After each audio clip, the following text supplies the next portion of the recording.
Y después de esto derramaré de mi espíritu sobre toda carne, y profetizarán vuestros hijos y vuestras hijas, y vuestros ancianos soñarán sueños, y vuestros jóvenes verán visiones.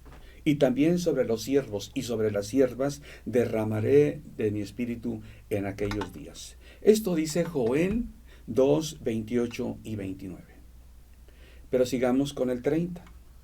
Y daré prodigios en el cielo y en la tierra, sangre y fuego y columnas de humo. El sol se convertirá en tinieblas y la luna en sangre, antes que venga el día grande y espantoso de Jehová. Y todo aquel que invocare el nombre de Jehová será salvo, porque en el monte de Sión y en Jerusalén habrá salvación, como ha dicho Jehová, y entre el remanente al cual él habrá llamado. Joel habla al pueblo de Israel para invitarlos al arrepentimiento. Me refiero en todo su libro. El contenido del libro del profeta Joel contiene esto. Les profetiza el juicio de Dios mediante conquista de los pueblos del norte. Después les anuncia la restauración de su pueblo en todos los aspectos: la tierra, su ganado, sus campos de labranza.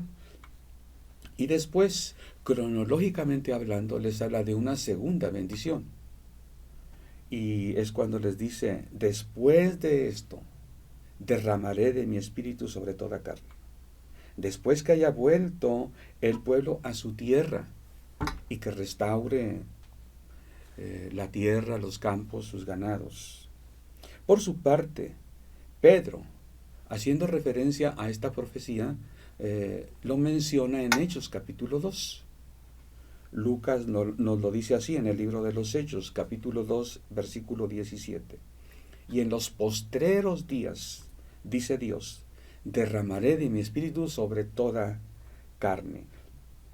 El apóstol Pedro interpreta muy bien la profecía de Joel. Identifica esa profecía con el derramamiento del Espíritu Santo que sucedió en el día de Pentecostés. Es importante leer bien la profecía de Joel. Y después de esto, las palabras de Lucas citando a Pedro, haciendo referencia a esa profecía, dice: y en los postreros días. Joel menciona una serie de bendiciones, siendo el derramamiento del Espíritu Santo una que sucedería después de otras bendiciones. El apóstol Pedro lo menciona como una bendición que sucedería al final de los tiempos, en los postreros días, antes de que fueran consumadas todas las cosas.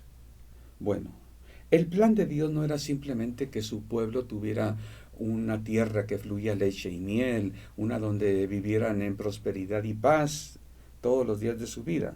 El plan de Dios era que su pueblo en los últimos tiempos disfrutara de la comunión con Él de una manera más amplia, como fue en los primeros tiempos.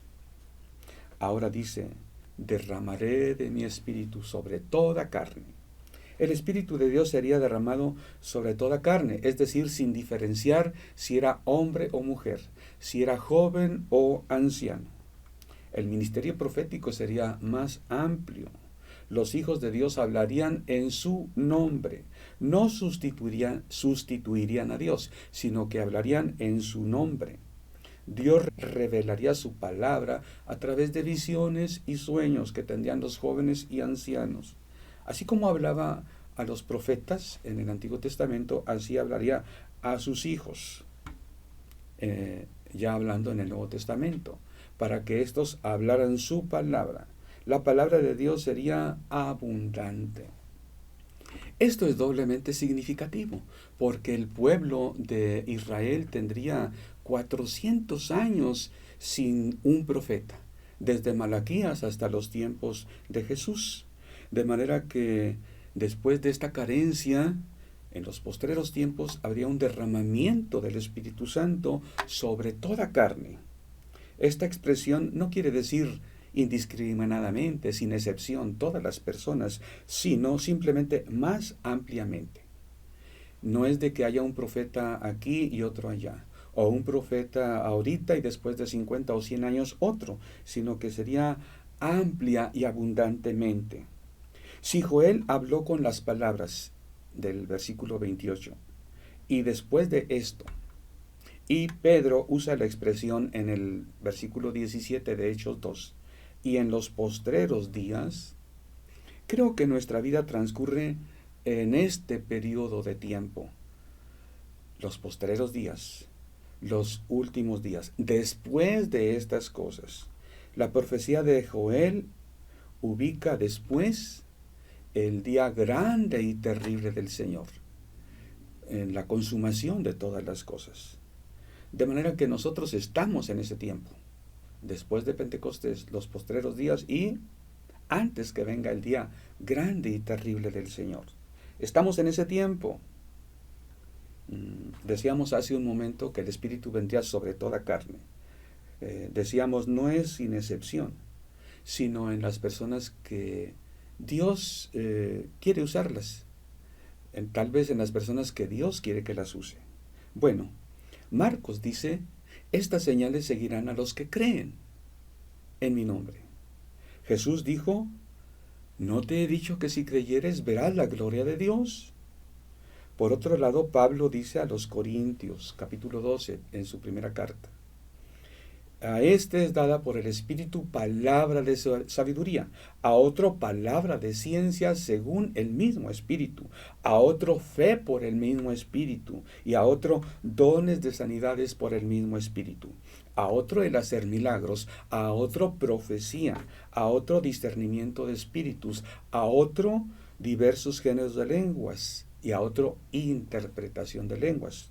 Pero todas estas cosas las hace uno y el mismo Espíritu, repartiendo a cada uno en particular como Él quiere. Hay algo muy interesante y muy importante en la profecía de Joel y en la mención que de él hace Pedro. Párrafo 18. Y de cierto, sobre mis siervos y sobre mis siervas en aquellos días, derramaré de mi espíritu y profetizarán. Me refiero al ministerio de las mujeres en la iglesia de Jesucristo. La profecía decía sobre mis siervos y sobre mis siervas. Y vaya que en ese tiempo no era el tiempo en que decían el lenguaje inclusivo o no discriminar a las mujeres, el empoderamiento de mujeres y esas cosas que oímos el día de hoy. Me refiero al ministerio de las mujeres en la iglesia. Hechos nos habla, Hechos capítulo 21, nos menciona que Felipe, el evangelista, que vivía en Cesarea, tenía 4 hijas, doncellas, que profetizaban. Aparentemente, entonces, Dios las usaba en el ministerio profético. Muchos cristianos no están de acuerdo que las mujeres prediquen. Pero no solo Pedro lo menciona, ya Joel lo profetizaba. Y de cierto sobre mis siervos y sobre mis siervas, en aquellos días derramaré de mi espíritu y profetizarán. Bueno, la mera verdad, hay muy pocos personajes bíblicos mencionados en el Antiguo Testamento que sean mujeres. Hay algunos como Ana, la madre de Samuel, Ruth, ascendiente del rey David, María, hermana de Moisés, y sobre todo Débora, que fue juez gobernante allá por el tiempo de los jueces. De manera que resulta muy sobresaliente que Joel menciona que Dios derramaría de su espíritu sobre siervos y siervas. En lo referente a lo que Lucas menciona en el libro de los Hechos, igualmente menciona siervos y siervas. En el Nuevo Testamento aparecen, ya mencionamos, 4 doncellas, hijas de Felipe, que profetizaban. Bueno, de manera que resulta, a mi parecer, antibíblico oponerse a ciertos ministerios que ejecutan las mujeres. La mayoría de los comentaristas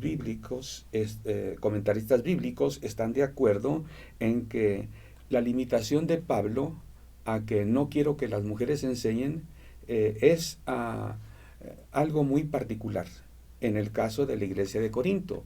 De ninguna manera general a a las iglesias de Jesucristo.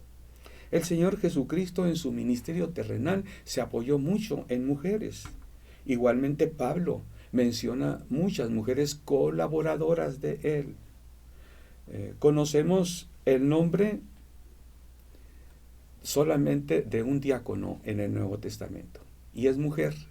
Febe, diaconisa en Cencrea, provincia de Corinto. Si tomamos en cuenta a las 4 hijas de Felipe, a Priscila, esposa de Aquila, que eran colaboradores de Pablo, y podemos recordar que en una ocasión Aquila y Priscila toman aparte a Apolos para exponerle más exactamente el Evangelio.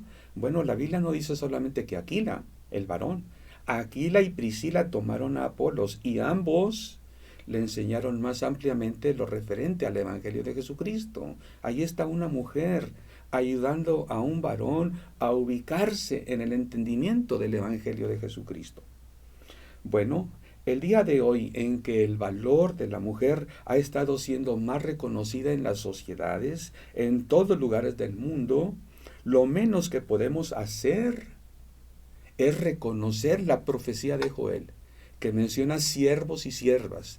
Es decir, algunos dicen hay que darle valor a la mujer. Joel ya lo había dicho, Dios da valor a la mujer, de manera que derramará de su espíritu sobre sus siervos y sus siervas, y ambos van a profetizar.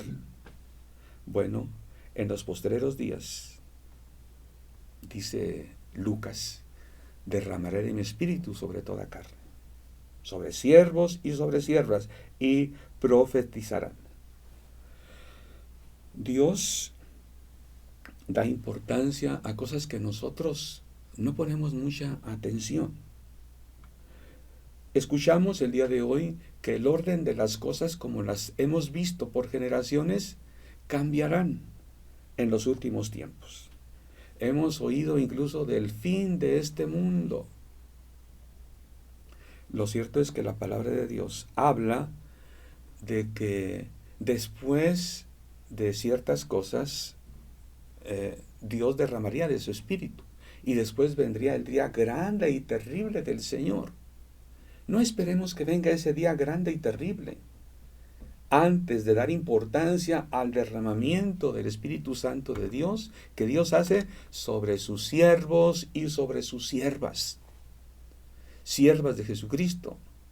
Si estás seguro que el Señor te llamó, mantente firme en tu ministerio. Es profecía que se cumple.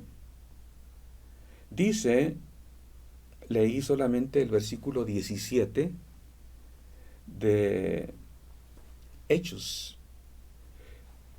Voy a leer un poquito más. Y en los postreros días, dice Dios, derramaré de mi espíritu sobre toda carne, y vuestros hijos y vuestras hijas profetizarán. Vuestros jóvenes verán visiones, y vuestros ancianos soñarán sueños, y de cierto sobre mis siervos y sobre mis siervas. Pon atención, ya dijo Lucas, hijos e hijas. Ahora dice, y de cierto sobre mis siervos y sobre mis siervas. En aquellos días derramaré de mi espíritu, no solamente eso, y profetizarán. Después, y fíjate que no dice haré, dice y daré prodigios arriba en el cielo y señales abajo en la tierra, sangre y fuego y vapor de humo. Dios da esas manifestaciones en la naturaleza para que volteemos al cielo y veamos que hay algo más. Eso a través de la acción de sus siervos y de sus siervas por el Espíritu Santo. El sol se convertirá en tinieblas y la luna en sangre antes que venga el día del Señor, grande y manifiesto. Y termino con una promesa hermosa. Y todo aquel que invocare el nombre del Señor será salvo. Hombres y mujeres usados por Dios para proclamar su palabra, y las fuerzas de la naturaleza cambiando y haciendo maravillar y atemorizar a las personas. Pero en medio de todo, Dios usando como sus profetas a jóvenes y ancianos, a hombres y mujeres, guiándolos a conocer y reconocer a Dios y a su Hijo Jesucristo. En medio de toda esta promesa, todo aquel que invocare el nombre del Señor será salvo. La oportunidad para hombres y mujeres de reflexionar. Estando viviendo circunstancias cambiantes, a veces algunas terroríficas, pero reflexionando, guiados por el Espíritu Santo para reconocer al único y sabio Dios. Salvos de la apatía por ver el egoísmo y la maldad crecientes, salvos de tantas cosas que vemos en el mundo que hacen a las personas vivir en desesperanza, en depresión, en suicidio, salvos de estas circunstancias tan terribles y conociendo al Señor, invocando el nombre del Señor y siendo salvos. Gracias a Dios tenemos la oportunidad de conocer lo que es de Dios para estos postreros días. Dios te bendiga.